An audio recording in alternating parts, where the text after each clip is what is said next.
Bismillahirrahmanirrahim. Assalamualaikum warahmatullahi wabarakatuh. Alhamdulillahi rabbil alamin, munzilul kitabil mubin, ala nabiyyis sadiqil amin, biwasitati Jibril ar-ruhul amin. Wassalatu wassalamu ala sayyidil khalqi ajma'in, nabiyyina wa rasulina Muhammadin khatimul anbiya wal mursalin, wa ala alihi wa sahbihi wa tabi'in wa tabi'ut tabi'in wa man tabi'ahum bi ihsanin ila yaumiddin. Amma ba'du. Pemirsa, sahabat TV 10, sahabat Al-Quran yang dicintai Allah, yang disayang Rasulullah Sallallahu Alaihi Wasallam, kita berjumpa lagi dalam program kita akan bersama membenahi bacaan kita. Kita akan bersama-sama di kesempatan kali ini, di episode kali ini kita akan bersama belajar melafalkan surah Al-Lahab dengan tepat, dengan yang sesuai kaidah tajwid, sesuai yang diajarkan oleh Nabi kita, Nabi Muhammad Sallallahu Alaihi Wasallam. Nah, sebelum kita masuk kepada ayat-ayatnya, saya akan bacakan terlebih dahulu. A'udzu billahi minasy syaithanir rajim.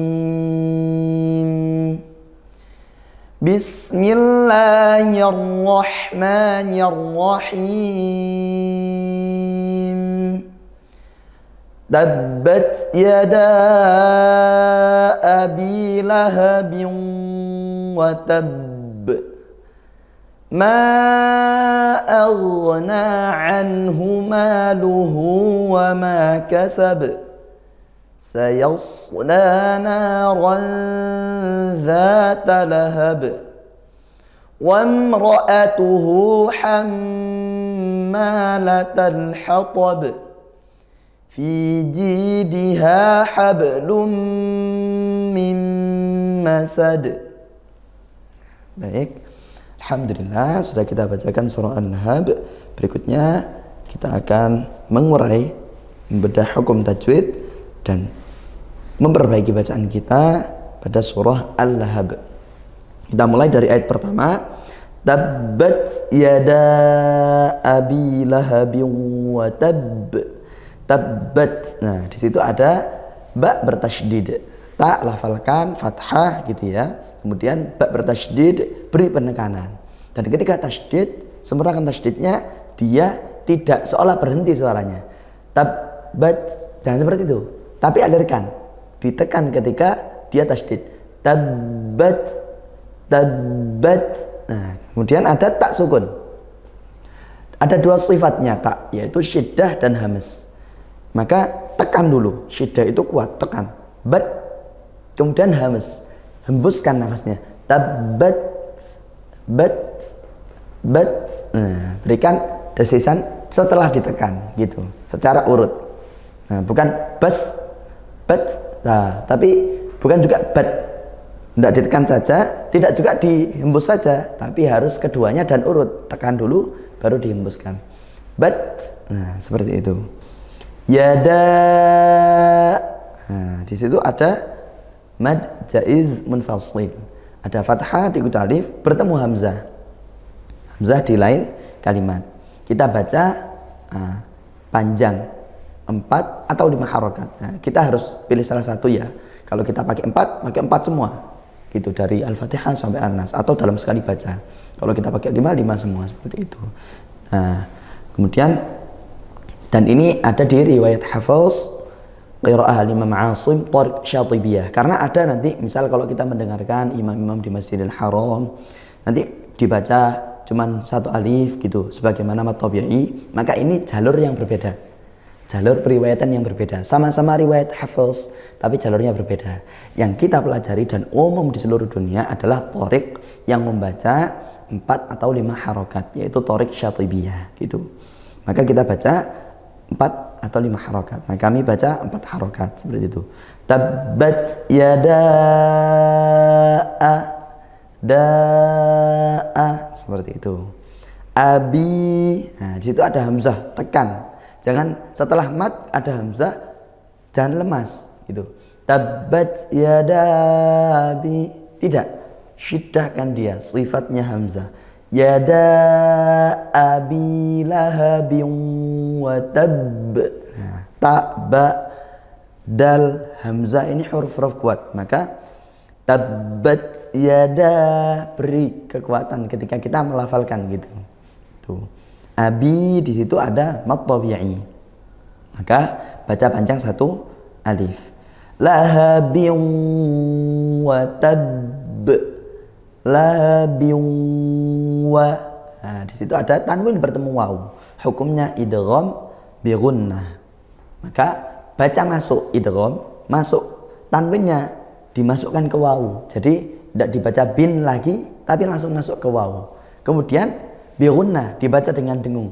Biwa. Nah, selain itu gunnah itu bukan hanya masalah dengung, tapi makhrajnya gunnah adalah di hidung. Artinya baca masuk ke hidung. Meskipun ini waw, kalau nun jelas kita masuk. Misalnya mim masuk hidung, atau nun min masuk hidung. Nah, menyumbat itu tadi, maka itu masuk hidung. Kalau waw juga sama, karena bi gunnah, gunnah itu makhrajnya di hidung, bukan biu. Ini kurang sempurna, tapi tidak salah, tidak apa-apa, belum bisa. Bisanya seperti itu, tidak masalah. Lahabiu, yang lebih sempurna seperti itu, masukkan ke dalam hidung. Lahabiu wa tabb. Nah, kemudian ba bertasydid di waqaf. Ba bertasydid wa tabba. Nah, wa tabba waqaf, wa tabb. Tekan dulu, wa tab masih ngalir, kemudian dipantulkan, qalqalah kubra seperti itu. Wa tab. Nah, qalqalah kubra karena dia dibaca waqaf dan bertasydid, lebih kuat lagi. Seperti itu. Itu di ayat pertama. Berikutnya di ayat kedua, ma aghna ma. Di situ ada mad jaiz munfasil, dibaca panjang 4 harakat. Nah, seperti itu, sebagaimana yang tadi kami telah jelaskan. Itu di yada a di ayat pertama. Aghna, hati-hati, ini ghain huruf tebal, hamzahnya fathah. Hamzah itu huruf tipis, bukan o tapi a. Nah, ketika bertemu huruf tebal, jangan ikut tebal. Ma aghna, tidak seperti itu, tapi ma aghna aghna, yang tebal cukup ghain sukunnya. Nah, kemudian ghain ini huruf tebal, pangkal lidah dinaikkan. Pangkal lidah dinaikkan dan makhrajnya dari tenggorokan atas. Dari tenggorokan atas gha, ngalir sedikit suaranya. Aghna seperti itu. Jadi tebal, dan hamzahnya jangan ikut tebal. Berikut na mad tabi'i, fathah atau tertulis fathah panjang seperti itu. Maka panjangnya 1 alif atau 2 harakat. Anhu, ada ain, lafalkan ain dengan sempurna dari makhrajnya, yaitu pangkal tengah tenggorokan. Anhu izhar halqi dibaca jelas. Nah, izhar halqi itu jangan dia kalau nun sukun, kalau idgham dibaca masuk, kalau ikhfa dibaca samar, dengung itu. Kalau izhar jangan dihentak. Contoh, ma aghna anhu ma, jangan seperti itu, tapi disempurnakan sifatnya. Apa sifatnya nun sukun itu? Sifatnya nun itu tabassut bainiyah. Apa itu? Pertengahan antara apa? Di antara huruf-huruf yang ngalir dan huruf-huruf yang ditekan. Contoh yang ditekan tadi ta, ba, hamzah, atau yang ngalir sin, shin, ha, ha. Nah, nun, lam ketika sukun dan dia izhar, tidak idgham, tidak dengung seperti itu, maka sempurnakan tengah-tengah. Anhu ngalir pertengahan suaranya nun seperti itu. Kemudian ha dari pangkal tenggorokan.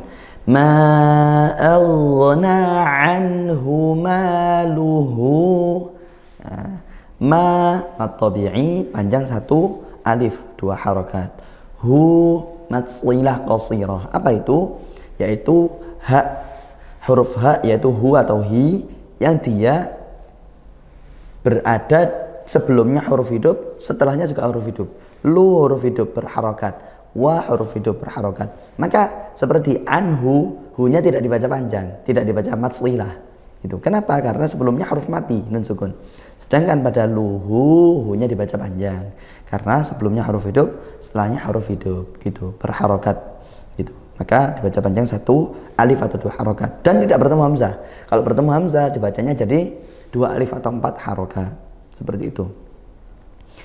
Wa ma mat tabi'i dibaca panjang satu alif dan di akhir ayat 2 kasab, maka dia qalqalah kubra tapi tidak bertasydid, maka cukup kasab langsung saja. Begitu di ayat 2 ma aghna anhu maluhu wa ma kasab, seperti itu di ayat 2. Ayat berikutnya akan kita lanjutkan di sesi berikutnya. Kita akan jeda terlebih dahulu. Terima kasih. Seperti itu, mudah-mudahan ada manfaatnya.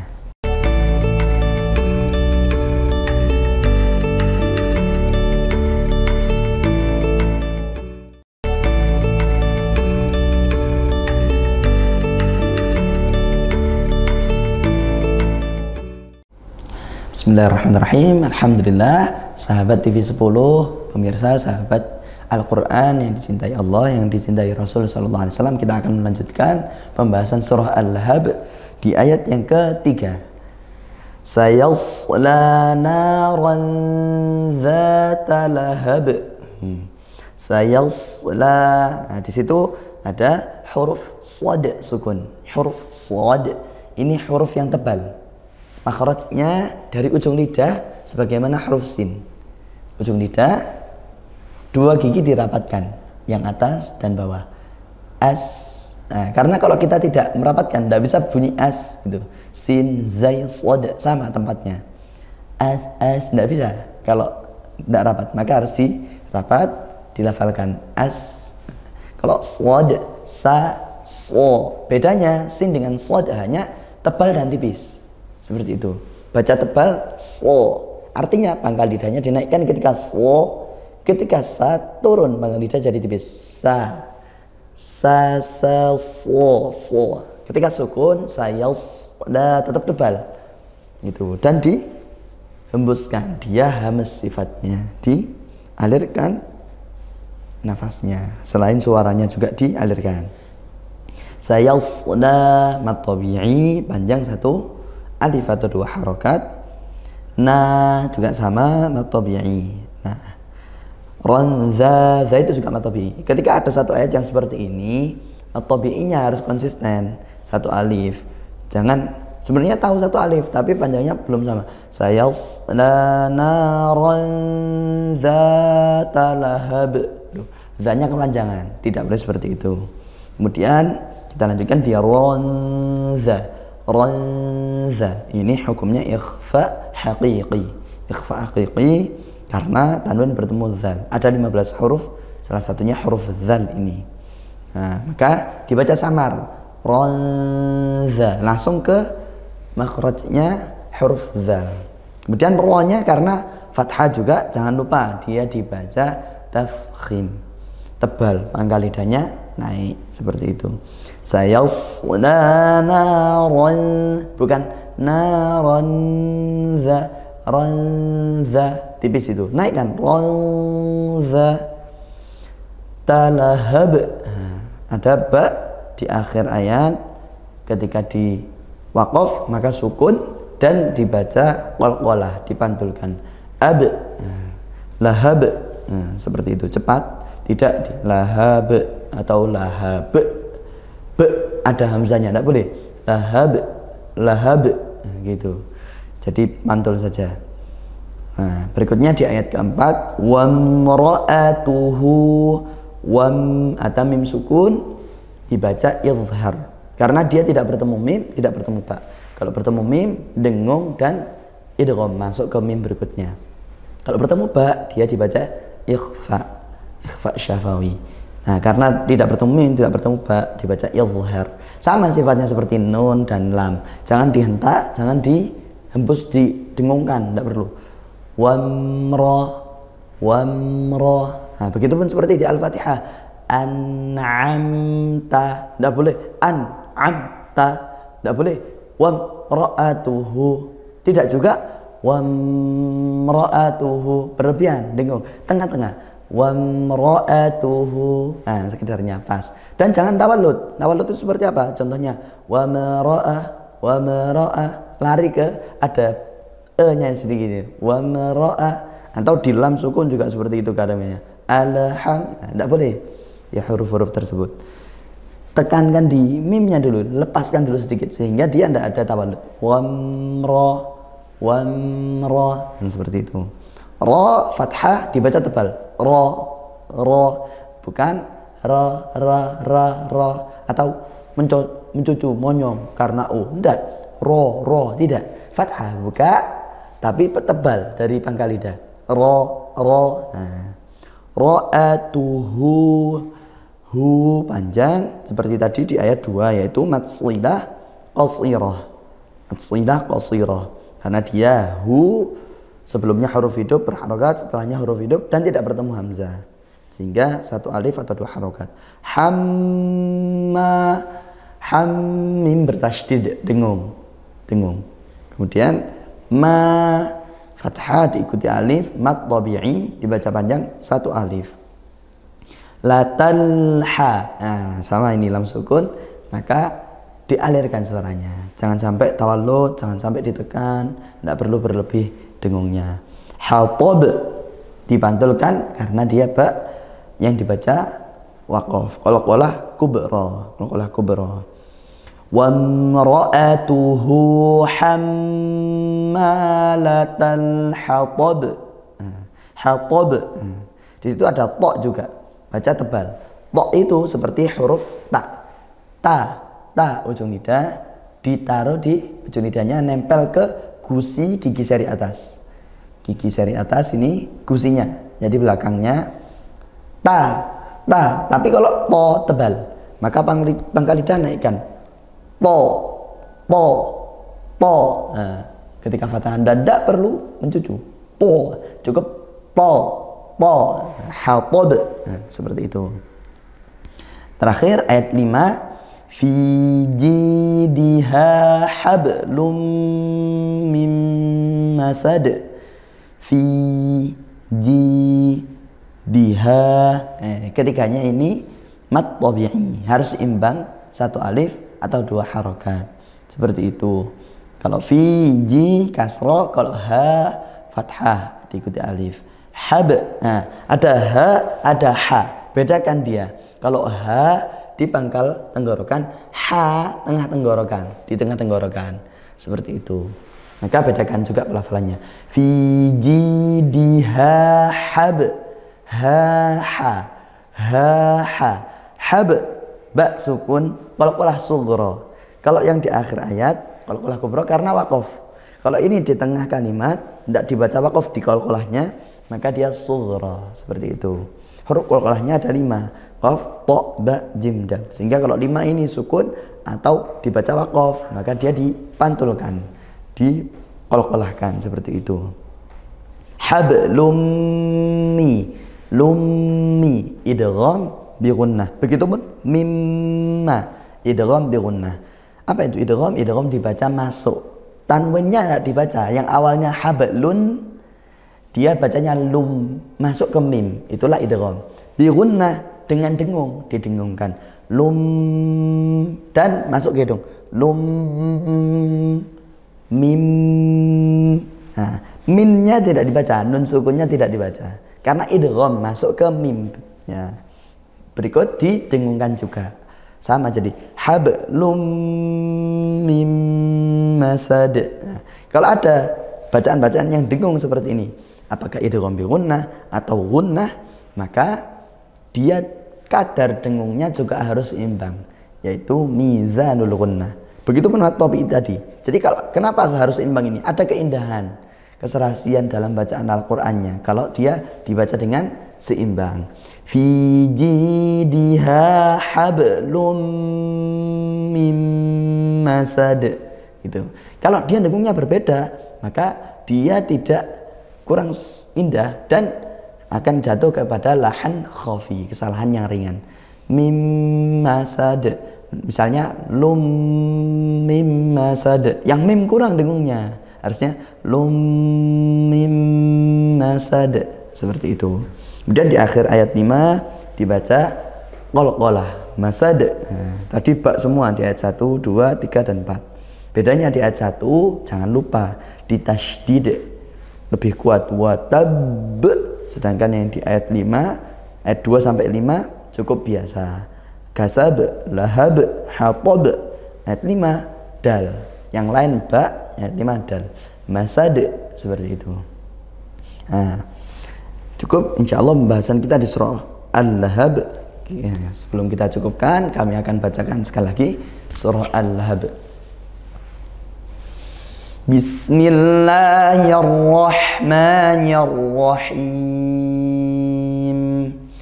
Tabbat yada abi lahabin wa tabb. Ma aghna anhu maluhu wa ma kasab. Sayasla naran dhata lahab.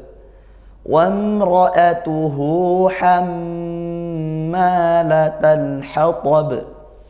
Fi jidha hablum min masad. Shadaqallahul azim. Walhamdulillahirabbil alamin. Mudah-mudahan pembahasan kita perbaikan surah Al-Lahab ini bermanfaat bagi kita semua, dan mudah-mudahan kita tergolong sebagai ahlul Quran yang dibanggakan oleh baginda Nabi Muhammad sallallahu alaihi wasallam. Sekian, terima kasih. Apabila ada kurangnya mohon dimaafkan. Sallallahu ala sayyidina Muhammadin wa ala alihi wasallam. Walhamdulillahirabbil alamin. Wassalamu alaikum warahmatullahi wabarakatuh.